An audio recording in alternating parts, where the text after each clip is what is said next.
अस्सलामुअलैकुम दोस्तों, welcome to my YouTube channel. दोस्तों, आप में से बहुत सारे लोगों ने ये तो सोचा होगा कि दुनिया का पहला यूट्यूबर कौन था। आज की इस वीडियो में मैं आपको इसी के बारे में बताने आया हूँ।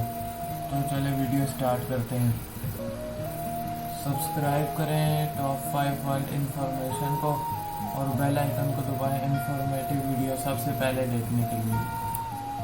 दोस्तों, यूट्यूब 2005 में फरवरी की 14 तारीख को लॉन्च हुई।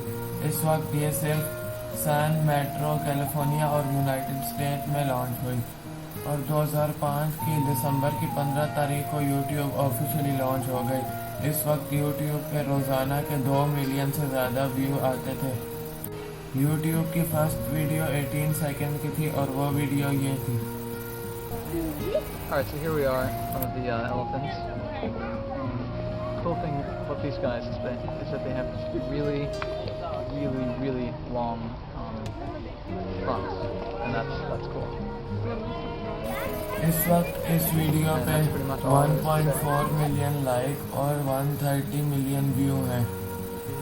इनके चैनल पे सिर्फ एक ही वीडियो है। इनके चैनल की सब्सक्राइबर 1.4 मिलियन है। अगर आप इनका चैनल देखना चाहते हैं तो मैं डिस्क्रिप्शन में लिंक दे दूंगा। चैनल को सब्सक्राइब कर दीजिए। अगर वीडियो अच्छी लगे तो वीडियो को लाइक कर दीजिए। अगर आप मेरे YouTube चैनल को सब्सक्राइब करना चाहते हैं तो इस आइकन पर क्लिक करके सब्सक्राइब कर सकते हैं।